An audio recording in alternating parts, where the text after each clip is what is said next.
Colleagues, friends, welcome back from the break. Now we move to a related topic to migration and well-being. We move to the issue migration caused by conflicts. The panel is on well-being of refugees and internally displaced people. This is a very hot topic, as you well know, around the world. About 65 million people around the world have been forced currently to flee their home. That's a huge number, one of the highest numbers, if not the highest number in history.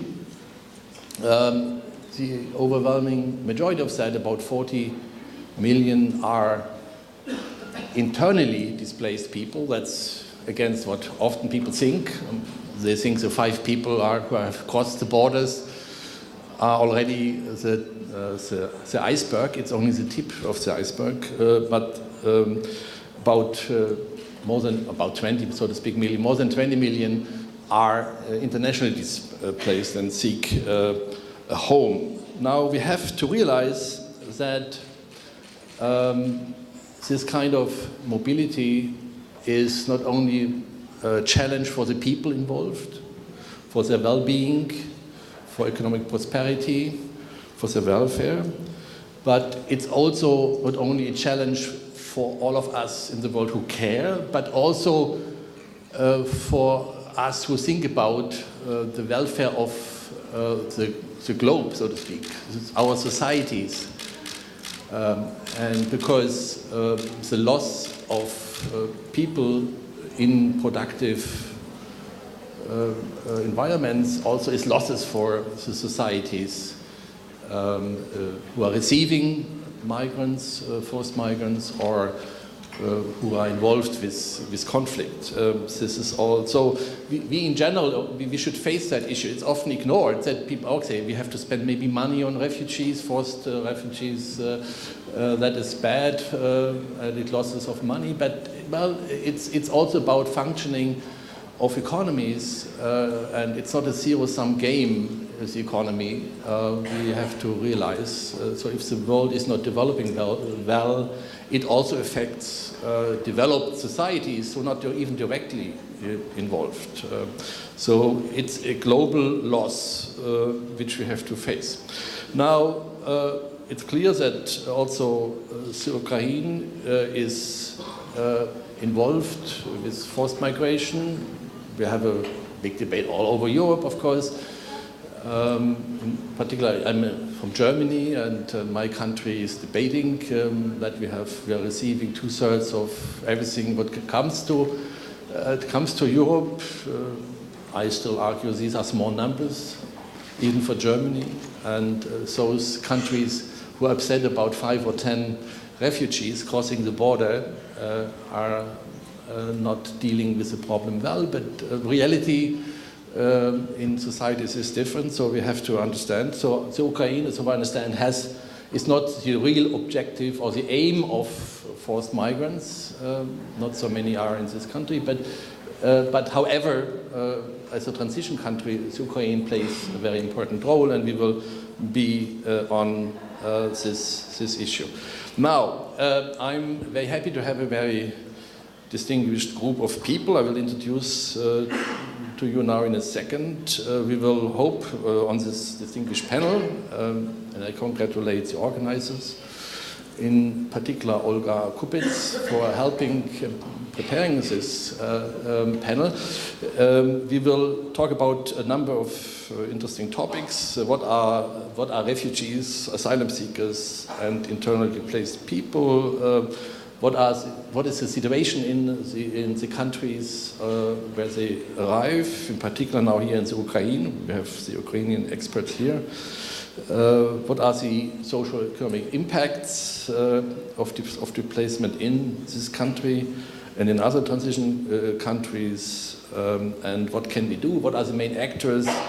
And how can they be mobilized? These are the kind of questions we would like to deal with. The question is, Will we deal with all of them in a satisfactory way? I hope we will try, but I hope we will do it, but I'm not sure that we will manage. Now, in the, well, I have so to speak organized the panel in a way where we have, so to speak, the civil society here at the left to me, at the beginning. Next to me, we have Bohdan Melnykovych, which is a lawyer from the Charitable Foundation Vostok SOS. We have some Anna Trofimenko, who is a community outreach worker, works with the civil society organization Crimea SOS. Then we have, as number 3, Klavdiya Maksymenko. She's working with the World Bank as a senior country officer for the Ukraine. And last but not least, Lidiia Kuzmenko, who is an associate legal officer representing the UNHCR in the Ukraine. As you realize, we have in the program 2 policy makers, 1 member of the parliament and 1 deputy minister. The deputy minister is announced to arrive every second. I hope he will make it. Yusuf Kurkchi, who is the first deputy minister of the relevant ministry. We would be glad to have him here, but we already heard that the member of parliament, Mustafa Nayem, is not able to come in time. So I'm sorry for that we do not have the policymakers, they have a busy life. On the other hand, we would have hoped to have them here to have some impact of the debate. Now, I have a long story to tell about everybody here sitting. Maybe I do it in the context of calling people. So the first person I would like to call is Lidiia Kuzmenko. She works as on law and policy issues, and in the context of internal displacement. Before joining the UNHCR in 2016, she worked in the International Organization for Migration, well-known organization looking at human rights issues of irregular migrants. So she is very well prepared for this debate. Any speaker has about 5 to 10 minutes to introduce his views on the topic. We will then have at least 1 round on the panel, maybe 2 or so, about exchanging ideas, and at the end allow you to ask questions if we have time. So Lidiia, maybe you start. Thank you. Thank you very much, Mr. Zimmermann, for presenting. As you've heard, I work with the United Nations High Commissioner for Refugees here in Ukraine, and UNHCR has its global mandate over protecting rights of refugees. Numbers of refugees are impressive. They were already mentioned this morning. 65 million overall number of those who were forced to leave their homes, and you need to realize that people didn't choose to leave their home in the search for happiness, but they were forced to leave their homes because the conditions at their countries of origins, regions of origins, are unbearable. In terms of economic relations, in terms of persecution, in terms of any natural disaster striking the region, in terms of armed conflicts. And again, the numbers of those who displaced because of armed conflicts are lower than the numbers of those who displaced because of natural circumstances taking place in their countries. And as it was mentioned, the numbers of those who move within the country are higher than the numbers of those who end up in Europe or United States of America, Canada, or other countries. In my short presentation today, I would like to focus on the distinction, legal distinction between refugees, asylum seekers, people with other forms of protection, and internally displaced persons. I want to explain why internally displaced person is not a status, but rather a state of effect, a state of life, circumstances in which persons appeared. I also would like to explain the connection between internal displacement in Ukraine and refugee issue in Europe on the ensemble of Ukrainians. So starting with the legal provisions, and I'm sorry, I know most of you here in Kyiv School of Economics are with more economic mind. I'm a lawyer, so I'm sorry if I sound boring to you or somehow not very clear. I'm open to questions afterwards.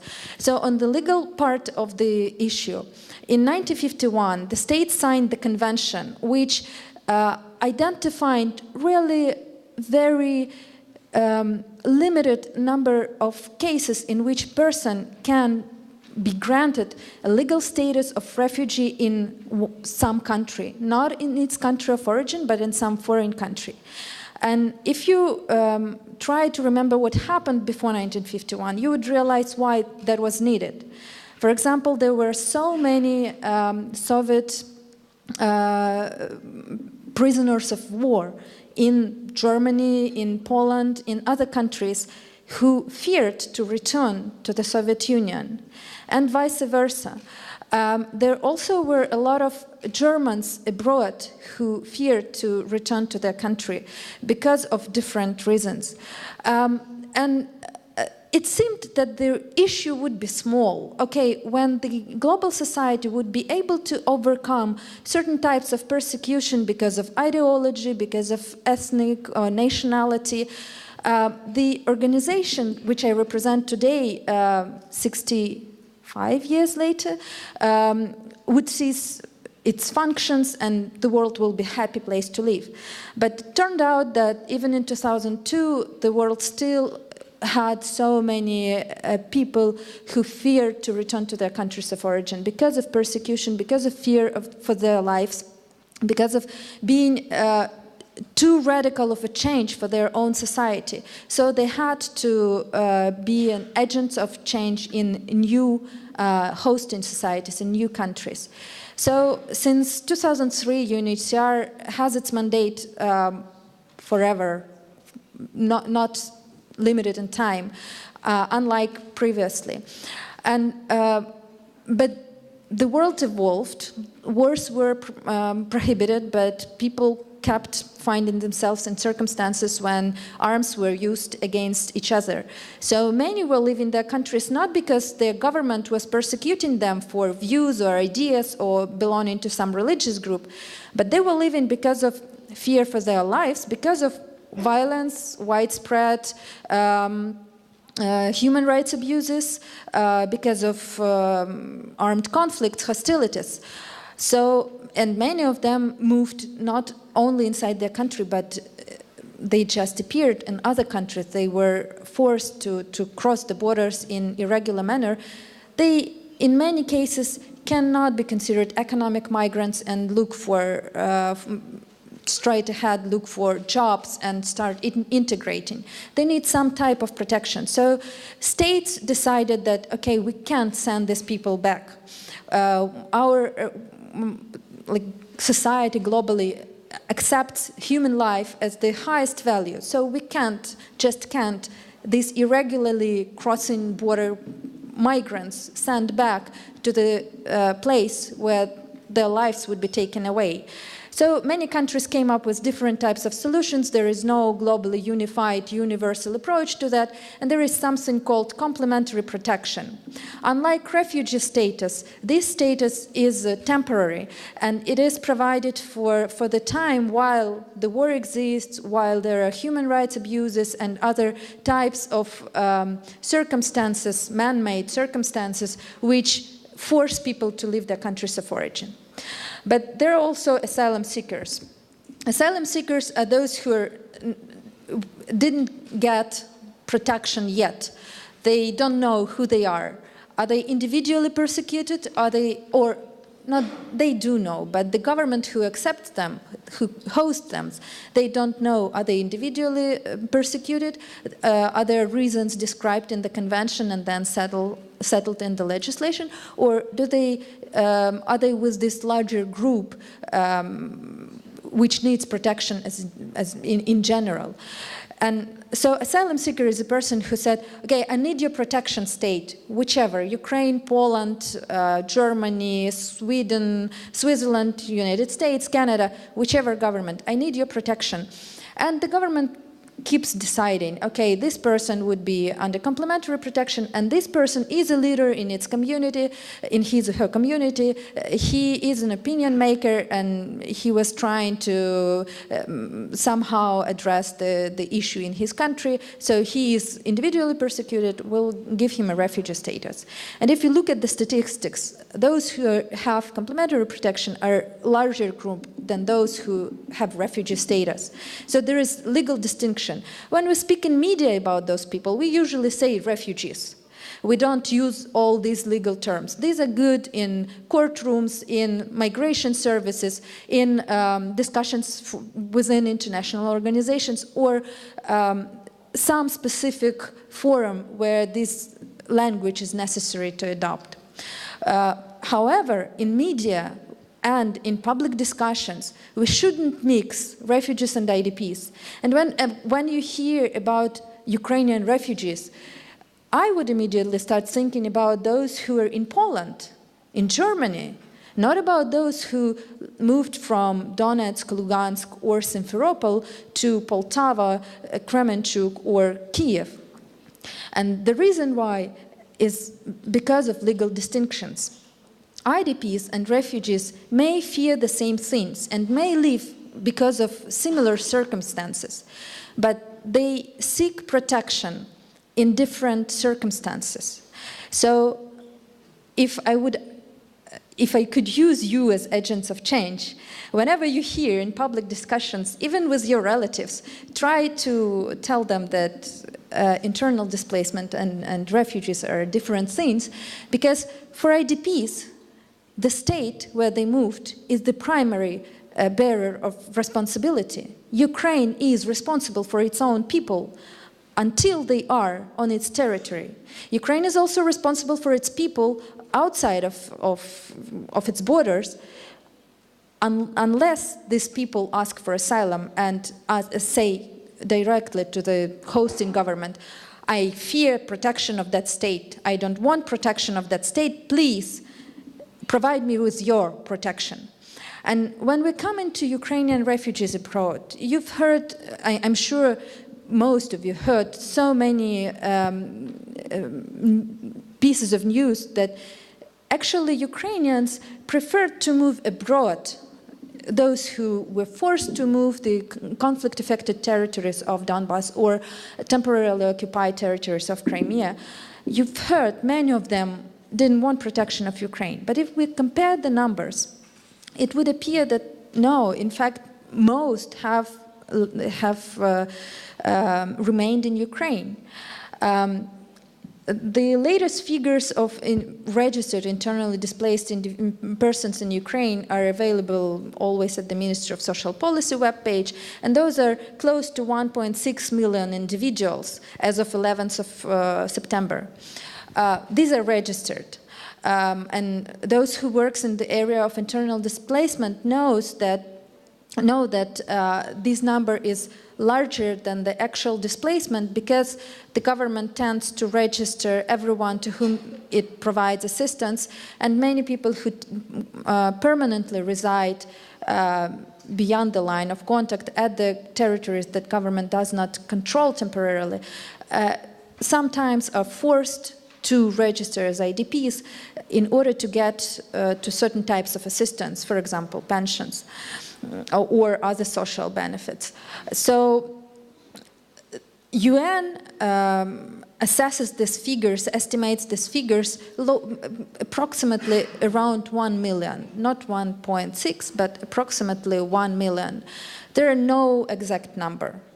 But well, we still use this to estimate how much effort it is needed, necessary to address the issue. But when we speak about those who actually left Ukraine after the outset of the conflict, the numbers are different. There were over, for the whole period, since February 2014 up to August 2017, there were approximately 1.4 million approaches to foreign governments from Ukrainians for different types of protection. However, right now, the number of those who seek asylum from Russia, Poland, Germany, Sweden, many countries in the European Union is 430,000.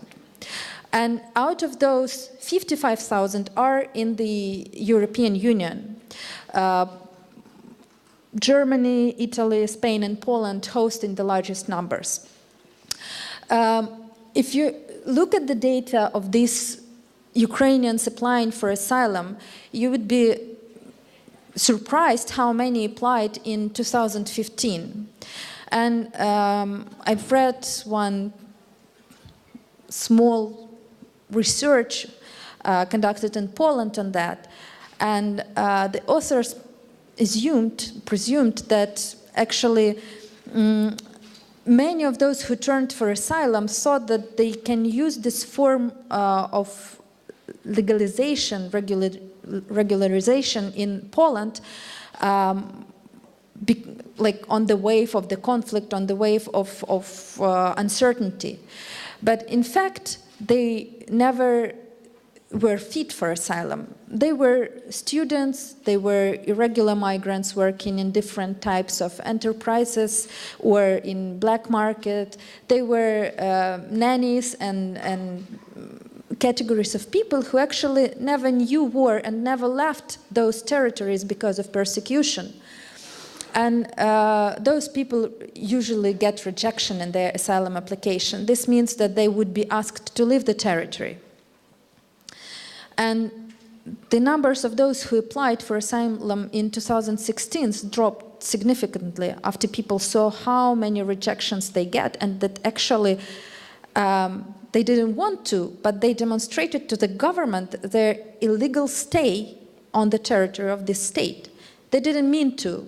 They lived there undercover, and it was more or less fine. They were sending money. But then after applying, they kind of demonstrated, okay, we are here, you need to do something about us. And now many governments are trying to send people back. They know these are Ukrainians, and there is a procedure to return people back between the European Union and Ukraine. It's called readmission. If you're sure that the person is coming from that state, you ask in that state to accept the person, readmit on your own territory. It would be good. Ukraine always observed its obligations under readmission agreement. Numbers were always good in terms of how many requests were sent by the EU member states and how many accepted applications were from Ukrainian side. But last year, the numbers started to change. And that was caused by the fact that many of those who needed to be returned to the territory of Ukraine owned passports issued in Autonomous Republic of Crimea or in territories of Donetsk and Lugansk Oblast currently not controlled by the government of Ukraine. And the government is simply not able to confirm the genuinity of passport, that this person actually is a Ukrainian citizen, because Ukrainian registration system, identification system is still a bit archaic, and a lot of information is stored on paper files. So if you are not in the e-database, this means that the government needs to trace you down to the place where your first passport was issued, and that may be anywhere.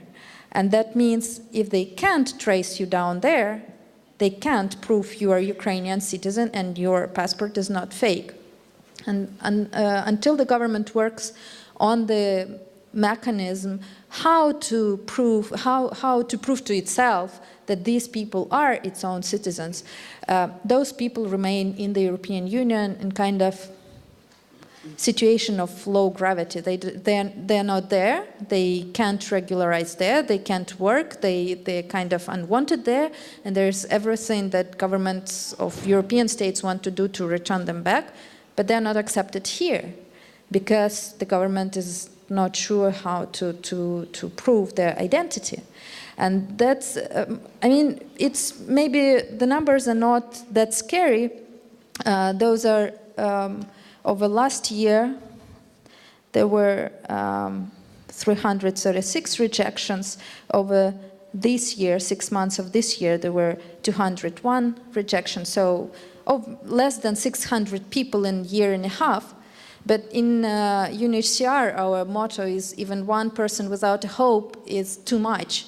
600 people who cannot return, who cannot work, who cannot develop, who cannot contribute substantially to their lives, to lives of their societies, to lives of their families. That's a lot. Especially if we think of some villages in Ukraine which evolve on shoulders of 100 persons, 150 individuals. 600 is a rather big number. 2 planes full of people, 2 Boeings full of people.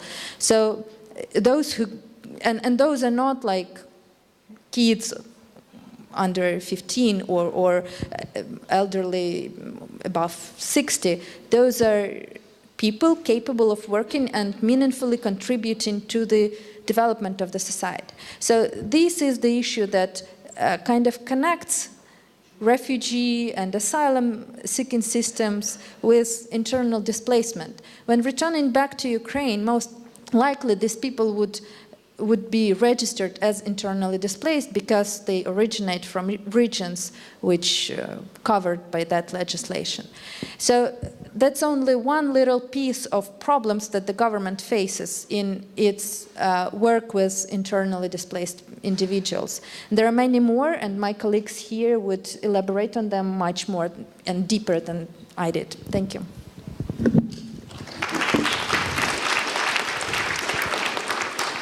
Thank you very much, Lidiia Kuzmenko. Now we turn to Klavdiya Maksymenko, who is the senior country officer for the Ukraine from the World Bank.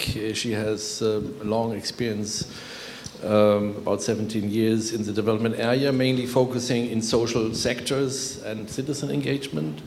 She led UNDP's human development portfolio and donor relations. She worked as a policy analyst in the private sector. And as a World Bank social development specialist, she focused on social accountability and social development in the Ukraine, Belarus, and Moldavia. So she has a large experience to the topic. So I just ask her to make her contribution. Thank you very much. I have a large presentation, but don't be afraid, I'm not going to make you go over all of it. It's just a teaser of a big research that we've completed in February, March this year in partnership with International Institute of Sociology and Cadmus Group. And that was devoted to the socio-economic conditions of the internally displaced in Ukraine and of the social impact on the host communities, as well as of the impact of the veterans return. And the research, the full text of the research with all the data is available online. I will then, is it working? Yes. And the research covers the following topics: the return intentions, welfare, employment, livelihoods, development concerns, service delivery, inclusion, and accountable governance. But as you've already started hearing in the previous presentation about inclusion, accountability, and governance issues related to the displacement, I would probably start from that before we will talk about welfare and economics. And I would like to refer you to the World Development Report 2011, which was on fragility, conflict, and development. And there, the very important message that that report gives is that once violence has erupted, it has a tendency to occur again and again. So it's basically a vicious circle of violence that you enter once it started. And the way out of this vicious circle is inclusion and accountable governance. And the central message of the report, which I would like to quote, is that strengthening legitimate institutions and governance to provide citizen security, justice, and jobs is crucial to break cycles of violence. So as you see, the function of the local government in terms of provision of services, provision of jobs, and provision of basic security to its citizens is crucial. And this is one of the issues that IDP community faces, and that is one that is different from what host communities face, is inclusion, ability to express their political will, and ability to be visible to their own government. This being said, I would like to basically quickly go over the data that we have received, and I've just selected from the report the items that are of interest, as I feel. And this is about movement of the IDPs, and as you see, we tried to figure out what were the considerations that people had when moving to the new location, and how big is the tertiary and secondary and tertiary displacement, and what was shaping people's decisions in those second and third waves of displacement. And as you see that in the first wave, the key concern was to be with relatives and acquaintances, and with the consecutive waves, the issue of getting a job became the central one. So basically, people move where they can get a job, where they can become self-sustainable. Then next. I don't know how important it is. It just shows how detached the people became with their home destinations, with their hometowns and home areas. This is a frequency of visiting the non-government controlled areas where people come from, and the gray bars are people who visit very rarely or never.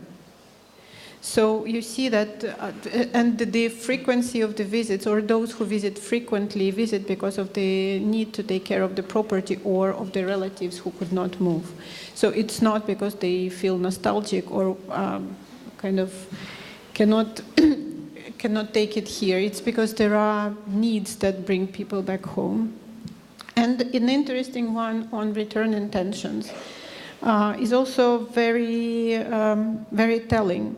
There is a significant share of internally displaced who do not intend or do not want to return. And this share is already 34%. So it's a plea for inclusion and integration.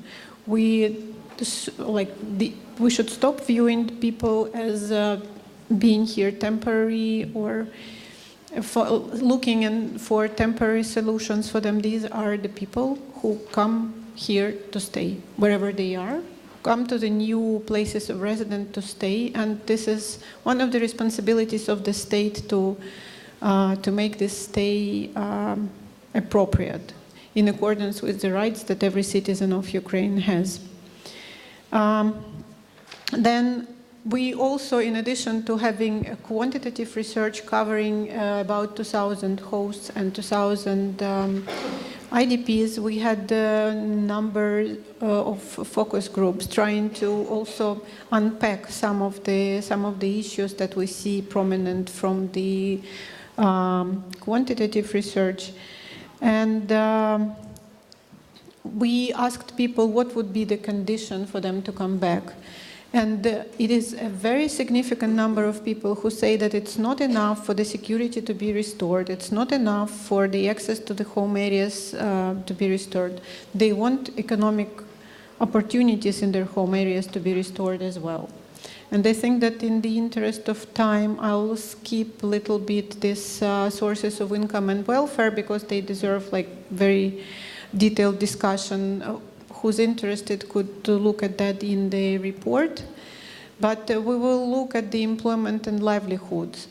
And the panel, the panel that is on the right is the panel for the IDPs. And you would see how many IDPs are unemployed. And we were talking about well-being today, and we know that one of significant component of well-being is ability to be self-sustainable, is ability to also contribute to the society. And this share of unemployed people would definitely not feel happy, would definitely be not as well as they could due to their employment situation. And the left bar on the right panel is actually unemployment of the bottom 20%. So these are two lowest deciles of the population in terms of income, and see how high the unemployment is. This is an important information to bear in mind. And yeah, if we compare this to the hosts, which is the left panel, the unemployment situation is significantly different for all deciles and for top 60 in particular. So that's an important thing to pay attention to, and I know that there's going to be a detailed discussion about that today or tomorrow during this conference. There are also some interesting detail about employment stability, and green is for IDPs, and 54% don't believe that their employment is stable, and interestingly, 74% of hosts feel the same. And one point I would like to make, that as we will be going over the data, you will see that it is not much difference in economic situation, income, access to education, healthcare services, and other opportunities between IDPs and hosts, which on one hand shows that there is sort of equality, low equilibrium equality that exists, and this is contributing to lack of, to the minimum kind of conflicts and discrimination on the part of the community for the internally displaced people. On the other hand, it shows how bad the situation is overall, the economic situation and the well-being situation is overall for people in the country. And we want to talk about categories of the jobs, and I would like, since we're talking here about well-being, I'd like to show you the changes, the perceived and actual changes in employment for IDPs and the hosts. And you see that significant number, maybe you don't see that, the brown bar on the right panel for IDPs is people who were employed before and are employed now. So they basically maintain their employment status. And there is a significant share of these people who believe that their employment now, it's almost half, 16% believe that their employment is better than they had before. On the host side, the situation is slightly different. Less people believe that their employment is better. Then on vocational training, this is a list of wanted vocational training opportunities. But on the during qualitative discussions, one very important comment that was made by the IDPs was that whatever the vocational training opportunities provided are, they only would be interested in those if these are linked to actual employment opportunities, because just building up their knowledge and skills does not help anymore. They want a job. They want this vocational training to result in a real job. And then we are moving towards concerns that IDP have. And on the right side, you see the ranking of concerns, and not surprisingly, number one is housing, because this is the biggest share in their household expenditures. This is the most uncertain part of it, and most of them did have their own housing back home and don't have it now here. But when it comes to the other top priorities, surprisingly, child care, education, and even psychological well-being did not make it to the top 5.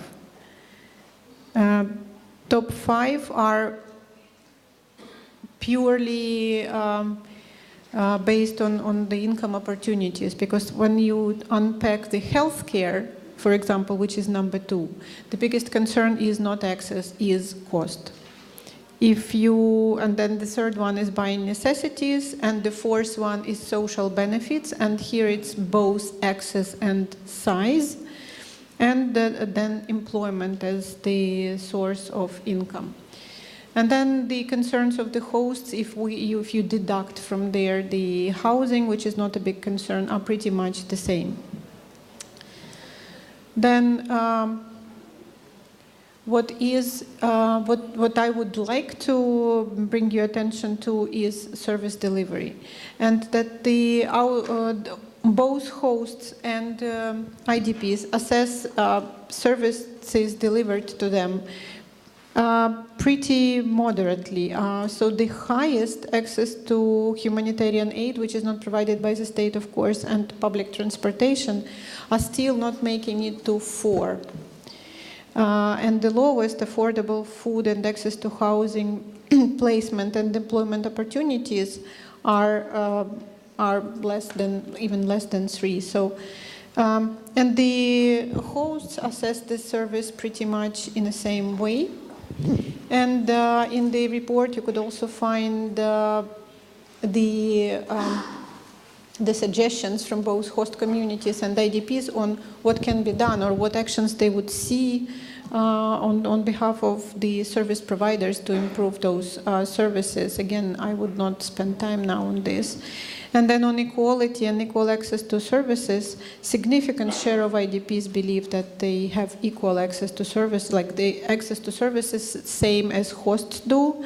And out of those 8% who believe they do not have equal access to services, they believe that key constraint is local residence registration. Again, we are coming back to the system of registration.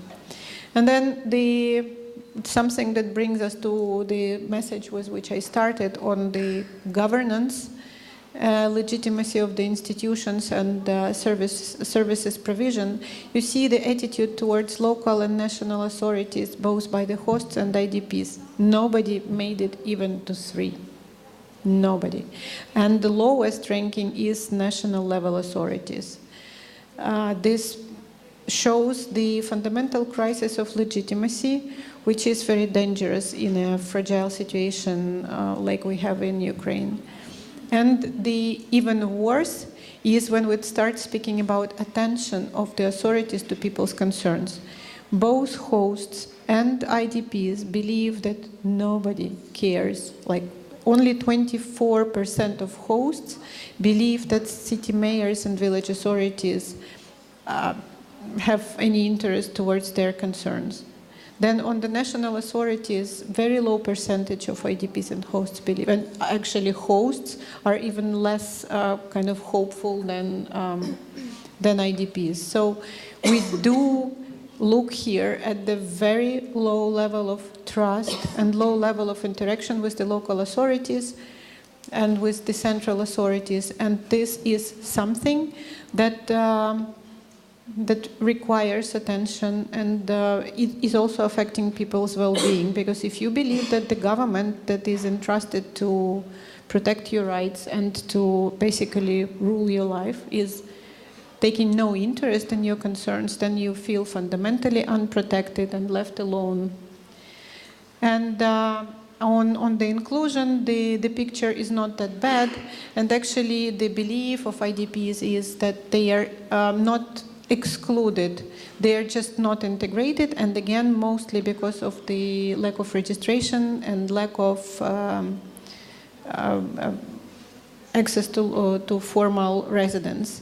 Here I just provided a couple of links. The one is the link to the report on socioeconomic situation, and other is is World Development Report. And with this I will end my presentation, but it's much more voluminous and it will be available in the materials of the conference. Thank you so much. Thank you. Thank you very much. Now we have to run ahead to keep in time. The next speaker is to my left, Bohdan Melnykovych. He is a lawyer. He works for a civil initiative and charitable foundation called Vostok SOS, if I understand. In his work, he provides legal services to IDPs and citizens living in temporarily occupied territories. So he is a practitioner also. He is also a student, a PhD student since 2015 at the Kyiv National Trade and Economic University. So welcome here. Now give us, so to speak, here your insights on the from the practitioner side. Yes. Good morning. Thank you for such introduction. I want to dedicate my speech to violations of rights and freedoms which IDPs and people who reside in non-government controlled areas have to encounter with. From my point of view, the most substantive and unresolved issue that affects on the state of IDPs and such citizens of Ukraine is deprivation of their right to pensions and social payments. First of all, I want to stress that Article 46 of Constitution of Ukraine guarantees the right of citizens to social protection, including pensions. And also, according to the law of Ukraine on mandatory state pensions insurance, all citizens of Ukraine have a right of receiving pensions upon reaching a defined age or due to disability or due to other reasons. This law, which is an act of higher power, determines exhaustive grounds for receiving pensions and for its cessation. However, our citizens who are IDPs or our citizens who reside in non-government controlled areas or occupied territories of Crimea and Sevastopol often are deprived of such right. In order to access these social payments and pensions, residents of NGCA have to move to the territories that are controlled by government and register as IDPs.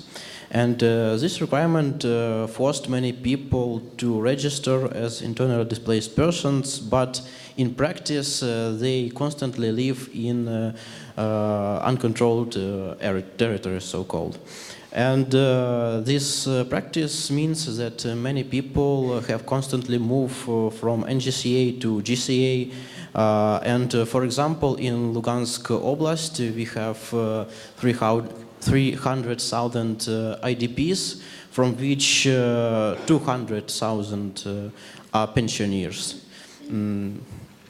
And we can presume this statistic cannot describe the whole picture of how many really displaced persons in Ukraine. And in response for this, to have tighter control for IDPs, government introduced further restrictions, and in 2016, Cabinet of Ministers adopted a number of resolutions, in particular resolutions number 365, which laid out framework for access to social payments, and also it outlined the procedure of suspension of such payments. In other words, Cabinet of Ministers adopted an act which have less power than a law, but it provides additional requirements for receiving pension and for its cessation for IDPs, which is basically cannot be done. It's a violation of law. As you know, Ukraine is a party of international conventions guaranteeing the rights for social protection. And pension entitlements fall within the scope of the right to property, which is guaranteed by Article 1 of Protocol 1 to the European Convention on Human Rights. And deprivation from this right is a violation of this protocol. European Court of Human Rights states that if a person has a right for receiving pension or other social payment, a pension becomes an object of right for property, and Ukraine has a positive obligation to ensure this right. And this position was confirmed by European Court of Human Rights, and its decision in cases of Pichkur versus Ukraine, Ilashko versus Moldova and Russia, Kechko versus Ukraine, Gaizus versus Austria, and Miller versus Austria. And moreover, our national courts also makes decisions in favor of plaintiff if he or she was deprived of pension or other social benefit on the ground which are connected to their IDP status. And for now, there are nearly 500 cases in European Court for Human Rights which are connected to the deprivation of right for pension and social payments. And it's a good chance that the judgment of such cases will lead to payment of compensation for violated right. All this makes a burden for Ukraine to pay to make additional payments. And I want to provide an example that in Lugansk, social security units committed 73,000 of acts of examination of living conditions, and on this ground only 2% of them lead to suspension of pensions. But to provide all these 70,000 acts, social security units needed more workers. They have to spend their working times on this procedure, and this scope of legal regulation of payment of pensions and security payments are extremely ineffective from my point of view. Also, another significant issue which is tightly connected to the right for pensions and social payments is violation of rights of IDPs for freedom of movement. As there is, according to law, IDPs cannot leave their temporary place of residence for more than 60 days. And if they leave it, they can be deprived of their status of IDP. And also there is also a possibility that the Social Security unit provide verification of if IDP really lives in the registered address of his temporary residence, and if IDP is not here and he is not able to immediately come to the Social Security unit, his legal status also will be deprived. As I said, this will cause the deprivation of their right for receiving pensions. In fact, IDPs in Ukraine cannot enjoy a lot of rights which are prescribed by law. For example, there is a provision in law that determines their right for compensation for damaged or destroyed housing. According to the Ukrainian legislation, they have a right for receiving a temporary place of residence, and they have a right for receiving loans on special conditions for buy housing. But for now, these rights cannot be in practice enjoyed because state is not providing enough financing for realizing these programs and to fulfill these rights. And a lot of these problems can be resolved in community level, but till now IDPs have no right to vote in local elections. This is because there is in particular a law which regulates the procedure of local elections.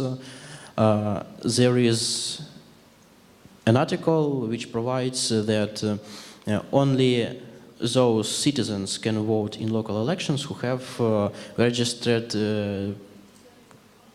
place of living in this community. But what place of temporary residence IDPs have, it's not a place of their registration. Another significant issue that sometimes it's not even possible for IDPs to receive ID documents because, as Lidiia said, state immigration service constantly collect persons' information in paper forms, and now these papers are under control of Russia-based separatists or Russia's occupation administration in Crimea. So if a person has no additional documents on which his identity can be identified, sometimes it's not even possible to receive ID or passport, and in some cases such people have no passport, exactly. Our NGO, with cooperation of such NGOs like Crimea SOS or intergovernmental organizations and their bodies such as UNHCR, we try to gather our strengths and provide advocacy campaigns for pressing to the government to highlight these problems, to make it in public and formulate the public opinion in the favor of IDPs, and these have a lot of results. But for now it is the government's prerogative to change the situation with IDP. And sadly, but we have to constant that for now IDP's rights are constantly deprived, and the situation must be regulated more thorough. Bohdan, thank you very much.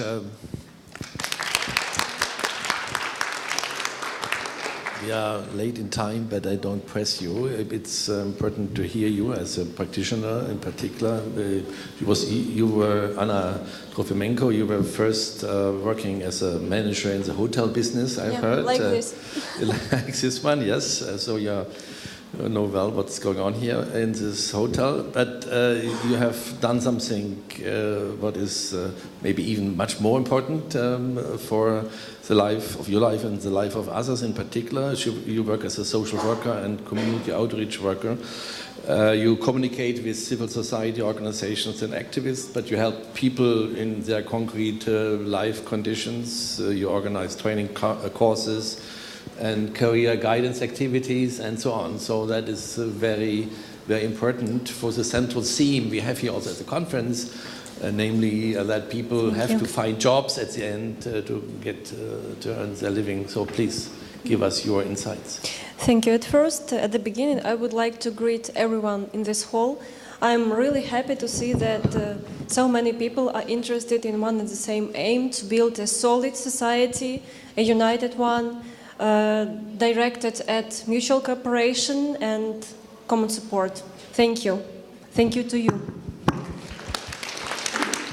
So, of course, I will not say about surprises, something unknown for you. We have all seen the reports. We know about the situation. More than 3 years, we have all of these that we have: armed conflict, internally displaced people, unsolicited issues in housing, in lack of job, in psychological support. So briefly, I will tell a bit about Crimea SOS, how was it founded, and then I will continue with my actually work with communities, work with social aid, and then I will end with our project which has started in 2017, which is aimed at reintegration and the occupation of Crimean Peninsula.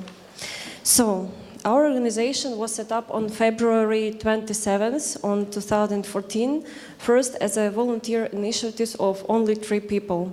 And primarily it was a Facebook page that was used for informing society about information about the situation in Crimea and about the provision of assistance to Ukrainian military men at first.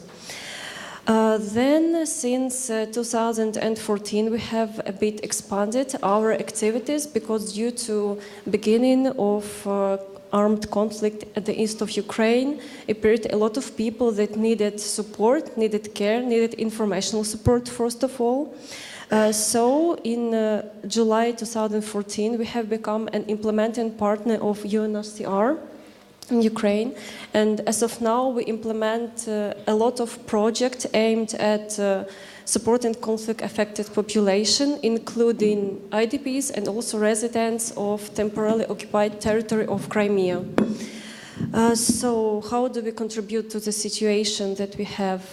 We provide legal assistance, we provide social assistance, individual and on the community level.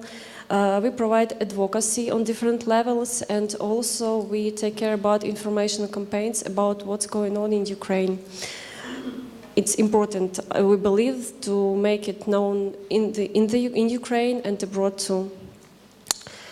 We all know that internal displacement has significantly influenced the life of people who came from the east of Ukraine mainly, and from Crimea too. So again, all these issues, as you see in the report of Klavdiya.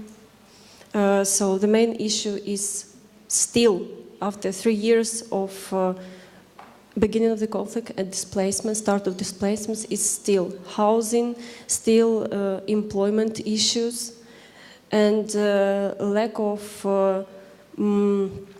funds to buy affordable food, to provide your children, your closest relatives with the most important things that they need. So how do we do our social assistance in Crimea SOS? Of course, it's a bit hard to be a practitioner and to hear all these claims and requests to your hotline, because we believe that every person has its own potential, and we try to help them to open it. We do it with our social aid, sometimes with humanitarian aid, but it's not the main aim of our organization. We do this with legal support. We implement our social support with our partners, including UNHCR, USAID, Internews, National Endowment for Democracy, and many others. We operate in 18 regions of Ukraine, Western, Central, Southern Ukraine, and in Crimea too, since this year. And of course, there is a huge scope of work that we have to do with communities, with their empowerment and development, since internally displaced people came and their new places of living. They need to integrate their new society, to build new social network, and to become truly Ukrainians, not IDPs, not to be a separated category, but the resource for the development of the community. Our individual social aid is directed at the most vulnerable categories of IDPs, whose with disabilities, IDPs with large families, single mothers, with families in difficult life conditions, and we provide our assistance in the form of such so-called individual assistance, which we can fulfill with the help of united efforts with our friends like Vostok SOS, like Caritas, Red Cross, Center of Employment of Free People, and other volunteer, non-governmental or international organizations that have some small programs that can contribute to the life of a person that needs it. About my actual work, I work as a community outreach worker with communities. And what do? We search active IDPs or active initiatives within our working regions. We get acknowledged with their ideas, their aspirations, their needs. We start to communicate with them. We boost them to create new ideas, or we support them in existing activities. And we also organize some community events throughout the Ukraine. For example, this year we have organized already 4 events. It is more about education, on fundraising, on how to write applications for grants for small initiatives to receive additional funding for their volunteer activities, because our main aim is to develop volunteer activities, social ideas that can help to integrate IDPs to the community. So first activity was organized in Lviv, then in Poltava, in Kherson, and last one was on 10th of September this year in Kiev. So we have more than 80 communities we work with in Ukraine since 2015. And I would like to put an accent on the most remarkable ones. So it's support of youth clubs in Vinnitsa and Chervonograd, Lviivska Oblast, Center for Active Elderly Women in Kamenets-Podilsky, support of rehabilitation centers for women in Kiev, rehabilitation centers for men in Rogoziv, Kiev Oblast, and establishment of a small rehabilitation center for IDPs with disabilities in Vinnitsa on the basis of Vinnitsa Institute, University Ukraine, on the Department of Rehabilitation. Also, it corresponds to robotic clubs for children in Ivano-Frankivsk, in Poltava, in Kherson. Now they're all united and they do common projects. Then we do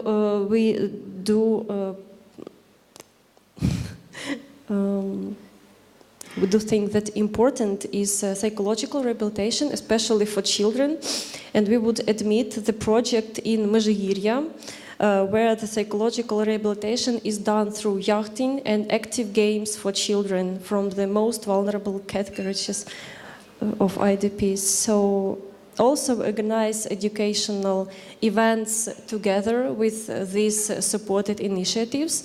Last year we have supported 50 social projects. This year we have already approved more than 20, and some of them have already started to be implemented in different regions.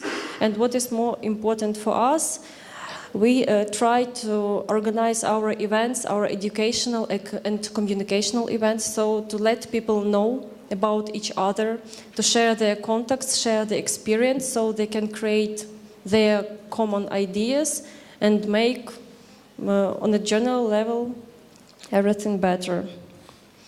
So, and actually I can end up. Yes, that's very kind of you, because thank you very much first. This was a very important contribution to the whole panel. So we started a bit later, but still want to be in time, so to speak. The challenge is now how to do both panel discussion and some general questions with 5 minutes. Maybe I can focus a little bit the debate we had here and argue that if we look at refugees, asylum seekers and internally displaced people, we see the key challenge that people need shelter, housing.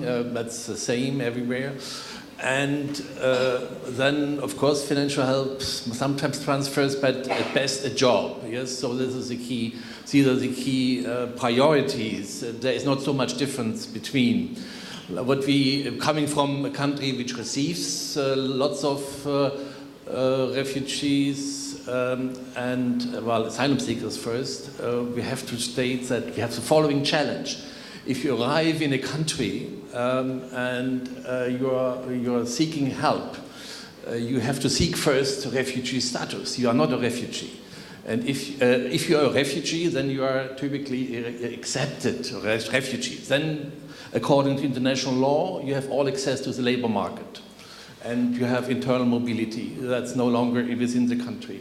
That is, then you are the same as a displaced worker in country. The disadvantage, perhaps, you don't speak the language, or you don't have maybe the social networks and so on.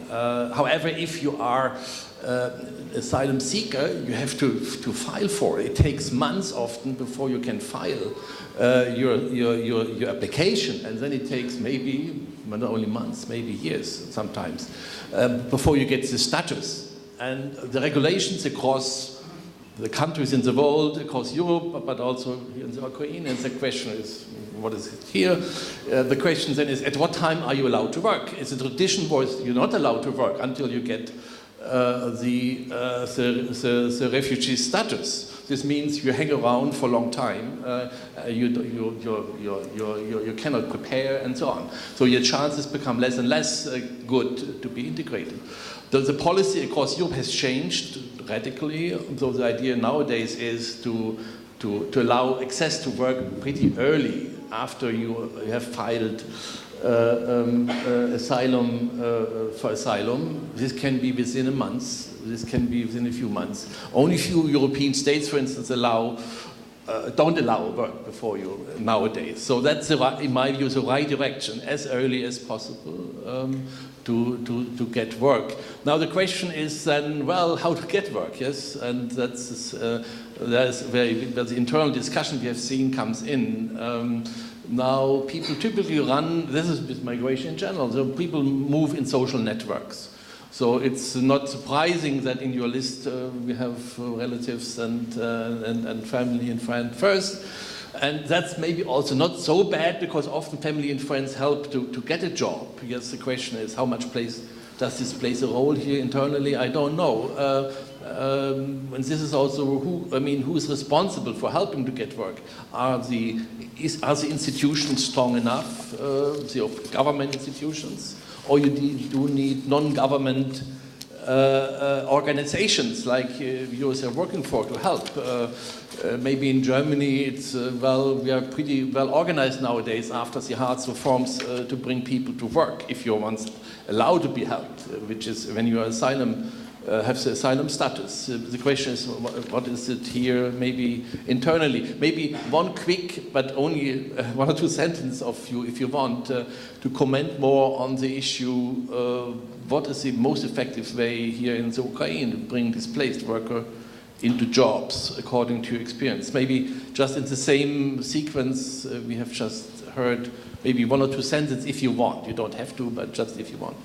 I know that my colleagues from Crimea and Vostok would elaborate more on IDPs. I would mention a little on refugees and asylum seekers. As you rightly mentioned, before the person gets a status, he or she is not allowed to work. It would be good if the time which lasts for the consideration of the application, the person could at least start learning the language, which would increase his or her chances to receive job after the status is granted. But the government considers, well, unless we know for sure that this person remains, why do we spend money for teaching them the language? So currently this is not resolved. And unfortunately in Ukraine, getting the refugee status takes ages. Well, the procedure prescribed in law is short. It's 2 to 4 months. But unfortunately, most likely people are turning to courts because they get rejections, and court procedures quite often last year to the largest we've seen was 4 years, so that's quite a long time. We asked both IDPs and hosts how they assess the employment placement services, and for hosts this was the lowest. For IDPs, they had lower access to food and something else, so it was third lowest, third from the bottom, in terms of quality of employment services that they get. The issue is that the state employment service has a sort of uniformed approach. Whoever you are, you come and you get full package of services to which you are entitled, but the entitlements are different. And very often the IDPs who need most of the services are entitled to the smallest package. And this is something that World Bank is currently working with the Employment Service and Ministry of Social Policy to change. We have some technical assistance ongoing to improve profiling of the employment seekers so that the right size of the package and the right services are provided to the people in need, but that's still in making, in piloting, in decision making. Of course, there are services provided by NGOs, and I would like also to hear from my colleagues. Yeah, maybe Bohdan first, if you want to add. I would say that as to the employment, from my point of view, it's not the most significant issue for them. But when a citizen who worked in territories which are now controlled by separatists or in occupied territory, he may encounter problems with his future appealing for pension. Because sometimes he have to gather a lot of documents which confirms his level of salary for his future pension. And in some cases, these people have to run away from the consequences of war, from the armed conflict, and when they apply for a pension, they have to receive it in a smaller amount than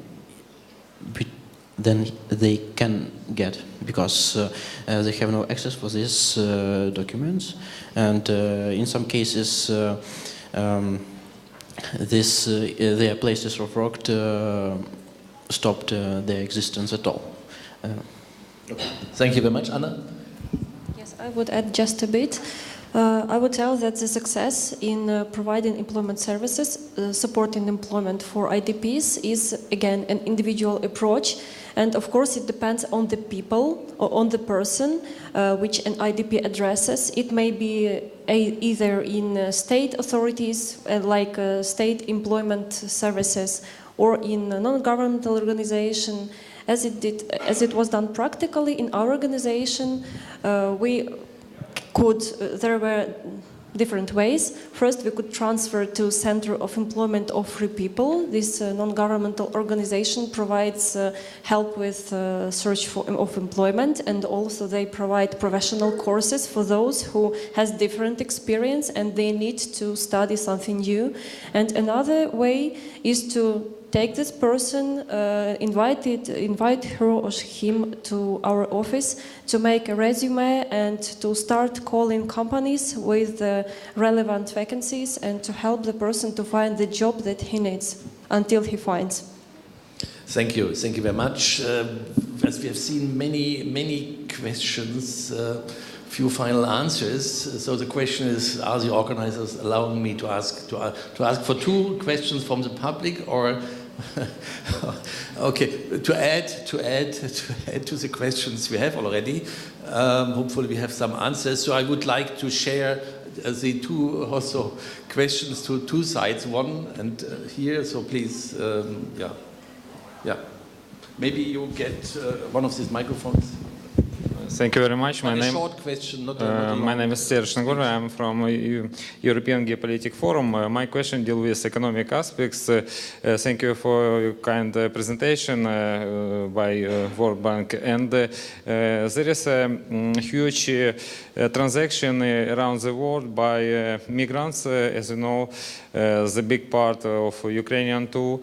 In your point of view, is it possible to find in future this implementation of government levels search some investment for new investigation, and is it possible to implement this potential in future? Thank you.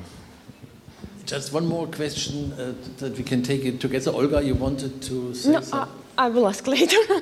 Okay. Who wants to? Is somebody else? Just. Yes. Okay. Yuri Savely, National University of Kiev. I have a question for an empty chair, which represents probably policymakers. So as far as understood, the most problem for internally displaced people in Ukraine is just government regulations.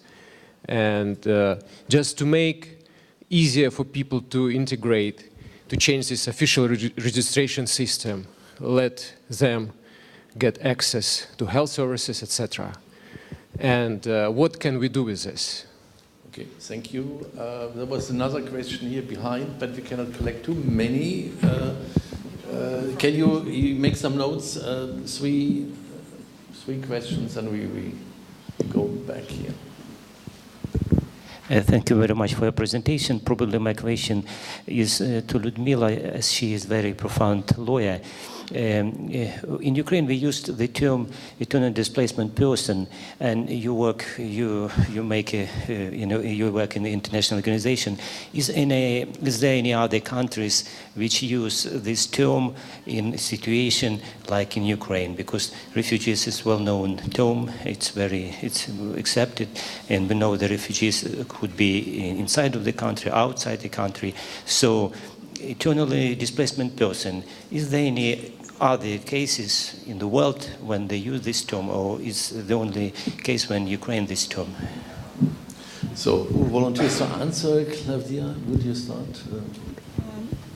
If I understood the question correctly, the question was about whether or not we can expect any investments from the government in improving the situation of internally displaced, or you meant remittances and using the investment potential of remittances. What was the question? For migrants outside. Huge potential by migrants in other countries. Ukrainians who live in other countries and send money back. That was okay. Actually, unlike in, say, in Moldova or even in Romania, the size of remittances brought by or sent by Ukrainians home is not that significant as an investment potential for Ukrainian economy, given the size of economy. But it all is about creating the incentives for the individuals to invest in the economy. For the time being, this is not basically an investment. This is an influx of money which are mostly used to purchase consumer goods. So they are used to purchase like home appliances, to improve living conditions, to maybe build house. which is not an investment, and it's just the so to say consumer turnover of the money. Until the conditions for any sort of investor are improved, until it is profitable and safe to invest in Ukrainian economy, nobody, including Ukrainians themselves, are going to invest. So that's about doing business and protection of property and justice system, basically for any investment, including the investing of remittances.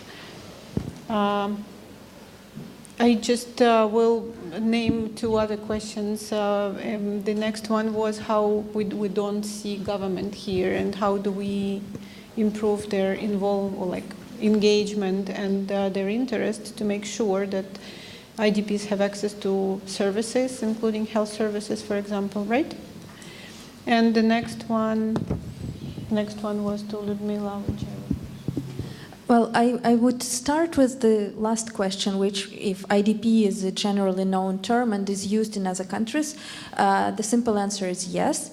The more elaborated answer is that the term was introduced back in 1998, and with the United Nations General Assembly resolution, which adopted guiding principles on internal displacement, which actually introduced and settled this difference between refugees and people who move inside the country and are in need of assistance, are in need of protection.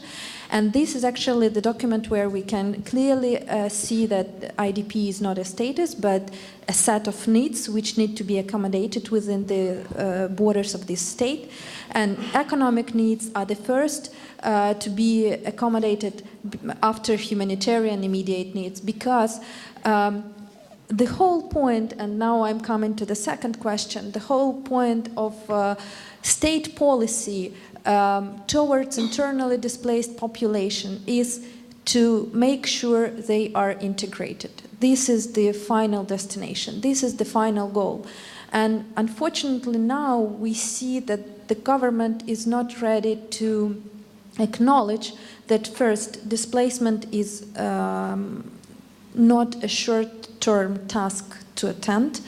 Secondly, that, as Klavdiya mentioned in her presentation, displaced individuals are tending to settle in new locations because they have families, they have children, children go to school. You don't just take them out and go wandering around the world. This is not a happy thing for kids to experience.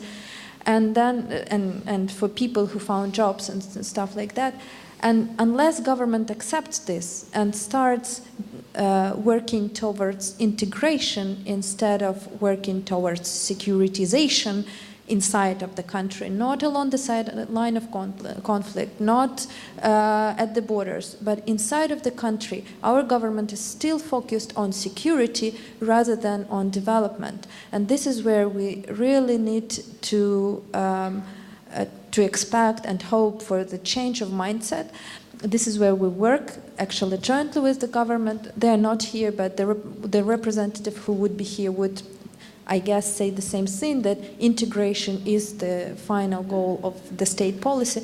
But unfortunately, again, there is lack of consistency within the government with regard to internally displaced persons. Well, how to change it? Work towards erasing discriminatory provisions. For example, IDP pensioners and pensioner who lives his whole life in one settlement shall have the same opportunity to go around the country. They should be, ones shouldn't be checked and others shouldn't be, have more rights and freedoms. This is first step to make, erase discrimination.